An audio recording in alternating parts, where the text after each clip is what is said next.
ሰላም ውዴቱ ተመልካቾቼ እንዴት ናችሁ? እንግዲህ ዛሬም በአዲስ ቪዲዮ ተመልሼ መጥቻለሁኝ። እሱ ምንድነው የፊታችንን ቆዳ እንዴት ነው የምንከባከበው በሚል ርዕስ ነው። ከዚህ በፊት ብዙ ቪዲዮዎችን ሰርቻለሁ አይደለ? የፊታችንን ቆዳ መንከባከብ እንዴት እንዳለብን። ዛሬም እንግዲህ አዲስ የፊት ቆዳ መንከባከቢያ ዘዴ ይዤ መጥቻለሁ ማለት ነው። እዚህ ጋር ይሄ አይስ እንትን የምናረግበት አለ በረዶ ቤት በረዶ የምናስቀምጥበት እሷ አለችኝ። እሱ ውስጥ ምን አደረኩኝ? እንደዚህ ፓፓያና ሙዝ በነገራችን ላይ ማለት ነው እንዲህ አሁን የራሳችንን ቆዳ ለመንከባከብ ምናምን ብዙ ጊዜ እንሰንፋለን አይደለ? መስራት ያሰንፈናል፣ ኖርማል ነው። ነገር ግን ምን ማድረግ እንችላለን? አሁን እኔ ያረኩት ጠዋት ለልጆቼ ጁስ ስሰራ ሎሚ ሳልጨምር ማለት ነው። ያው ሲጠጡ ሎሚ ይጨመርበታል። ሎሚ ከመጨመሪ በፊት የሙዝና የፓፓያ ጁስ ነበር የሰራሁላቸው። እቺ እዚህ ውስጥ እንደዚህ አድርጌ ቀነስኩት፣ እንደዚህ እንደምታዩት ማለት ነው። ይሄ እንግዲህ 5 ነው እዚህ ውስጥ ያለው፣ ለ5 ቀን ይጠቅመኛል ማለት ነው። እናንተም ብዙ ጊዜ ያው ስናስበው እንሰንፋለን፣ ነገር ግን ለ5 ቀን የሚሆናችሁን ቀነስ አድርጋችሁ እንደዚህ ብታረጉት ሞር የተሻለ ነው። ያው ስራይ ብለን እንትን ስንል ለፊታችን ስንል ትንሽ ስለሚከብድ ስለሚያሰንፈን እንደዚህ አድርጋችሁ ቁጭ ስትሉ ቀባቀባ ብላችሁ 20 ደቂቃ ተቀምጣችሁ መታጠብ ትችላላችሁ። የፓፓያና የሙዝ እንግዲህ ጥቅም ከዚህ በፊት ብዙ ቪዲዮዎችን ሰርቻለሁኝ አይደለ? እዛ ውስጥ ገብታችሁ ማየት ትችላላችሁ። ነገር ግን በረዶ ሲሆን ሞር ደግሞ ደብል ይሆናል ማለት ነው ጥቅሙ። ስለዚህ በረዶ ውስጥ ከታችሁ በረዶ ፍሪዘሩ አለ እዛ ውስጥ ከታችሁ መጠቀም ትችላላችሁ። አሁን እንዲሁም ትሬንዲንግ ነው አይደለ? ጧት ይዘፈዘፋሉ ፈረንጆቹ ማለት ነው ፊታቸውን ስነሳይ ያው ይዘፈዘፋሉ ጧት ተነስተው ፊታቸውን። ያ ደግሞ በጣም ብዙ ጥቅም አለው ለቆዳችን። አንደኛ ነገር ቆዳችን እንዳያረጅ እንዳይሸበሸብ፣ እንደገና እዚች ጋር ይሄ የሚያብጠው የሚጠቅረው ነገር ለመቀነስ በጣም ይጠቅመናል። ፕላስ ለብለድ ሰርኩሌሽን ታውቃላችሁ ለብዙ ነገር ይጠቅማል። ለሱም ሞር ተመራጭ ነው በረዶ አድርገን ብንጠቀመው። እና ፊታችን ደግሞ ብራይት እንዲሆን ፍሬሽ እንዲሆን ይረዳናል። ስለዚህ እንደዚህ አይነት ማስኮችን ስንጠቀም ሞር በረዶ አድርገን እንዳልኳችሁ ኢዚ ነው አሰራሩ። እንደዛ አድርገን ብንጠቀም ሞር ደብል ይሆንልናል ማለት ነው። ቆዳችን እንዳያረጅ ሁሌም ያንግ ሆነን እንድንታይ ይረዳናል። ኮንሲስተንሲ ደግሞ ሲሆን ልጆቼ ያየሁኝ አስተኝቻቸው ተነሱ አልተነሱ እያልኩኝ ኮንሲስተንሲ ስንሆን ቀጣይነት ያለው ሲሆን ነው አይደለ ለውጥ ማየት የምንችለው። ሶ እንደዚህ አድርገን ደግሞ ስናስቀምጥ የሆነ ትዝ እያለን በቀን በቀን መጠቀም እንችላለን ማለት ነው። ሶ በረዶ አድርጋችሁ ብትጠቀሙ ሞር አሁን አንዳንድ ሰው ኖርማል በረዶን ብቻ እንትን ይላል ይጠቀማል።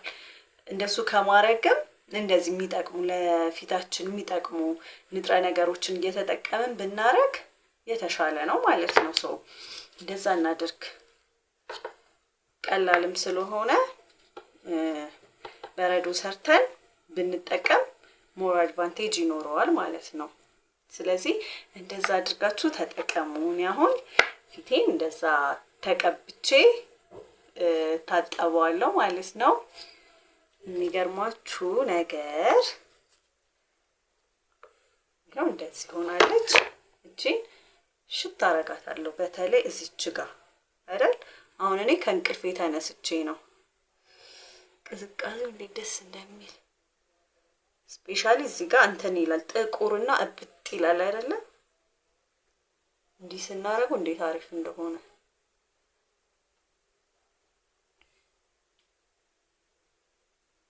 ቅዝቃዜው ትንሽ ግን ደስ ይላል።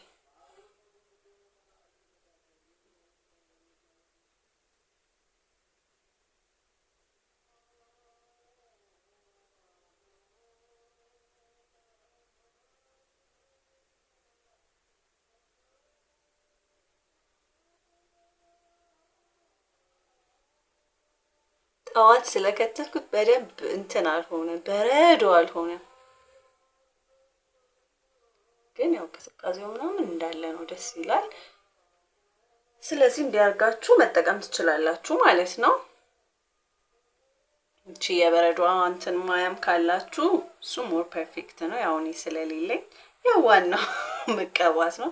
አንዳንዴ ያው ወጪ ስላወጣን የሆነ ነገር ስላደረግን ሳይሆን ዋናው ሀሳቡ ነው አይደለ? እንደዛ አድርጋችሁ መጠቀም ትችላላችሁ። ፊታችሁ ጽድት ነው የሚለው እውነት እንዳልኳችሁ በብዛት ሁሌ ብንጠቀመው አሪፍ ነው ለሴት ልጅ ማለት ነው።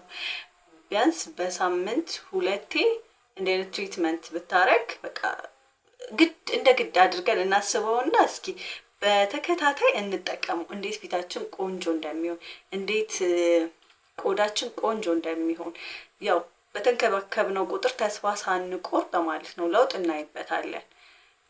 ስለዚህ ሜካፕ ከምንጠቀም እንደዚህ በተፈጥሯዊ መንገድ ቆዳችንን ጽድት ማድረግ እንችላለን። አንደኛ ነገር ያው ሜካፕ በብዛት በተጠቀምን ቁጥር ለቆዳችን ጥሩ እንዳልሆነ የታወቀ ነው። ያው ቢዝነስ ስለሆነ ነው እንጂ አይ ዶንት ቲንክ ያው አላቅም ብቻ ያው ብዙም የሜካፕ ደጋፊ አይደለሁም። ሶ እንደዚህ በተፈጥሯዊ መንገድ ቤታችን ብዙም ወጪ ሳናወጣ ኢቭን በልጣጭ ራሱ መጠቀም እንችላለን አይደለም? ልጣጩንም ከምንጥለው እሱን መቀባት እንችላለን። እንዳልኳችሁ እቺ በጣም ትንጥዬ ናት፣ ነገር ግን ለቆዳችን እንዴት ጠቃሚ እንደሆነ እንደዛ እያደረጋችሁ ሳትሰንፉ ኮንሲስተንሲ ይኖራችሁ ቆዳችሁ ላይ በጣም ትልቅ ለውጥ ታዩበታላችሁ። ከምንም በላይ ደግሞ ውሃ እንዳይረሳ። ውሃም ያው ሰርቻለሁ ከዚህ በፊት ለቆዳችን፣ ለፀጉራችን፣ ለውስጣችን ምን ያህል ጥሩ እንደሆነ ያው እንደዚህ እያደረገን ውሃማ እንጠጣ። ጭንቀት የምንጨነቅ ከሆነ ልፋታችን ገደል ነው የሚገባው። ስትሬስ ማኔጅመንት ማወቅ መቻል አለብን። እሱንም ቪዲዮ ሰርቻለሁ፣ ገብታችሁ ማየት ትችላላችሁ። ውሃም መጠጣት አለብን። እንደገና ደግሞ እንዲህ አይነት ነገሮችን እየተጠቀምን የራሳችንን ቆንጆ የሆነ ቆዳ እንዲኖረን ማድረግ እንችላለን ማለት ነው። ተጠቀሙበት። በረዶ አድርጋችሁ እንዲህ አይነት ነገር ስትጠቀሙ በበረዶ ብትጠቀሙ እንዳልኳችሁ ደብል ጥቅም ይኖረዋል። እንደዛ አድርጎ ወዳችኋለሁ። መሰግናለሁ። ላይክ፣ ሼር፣ ሰብስክራይብ በማድረግ ደግሞ ቤተሰብ ሁኑ። ባይ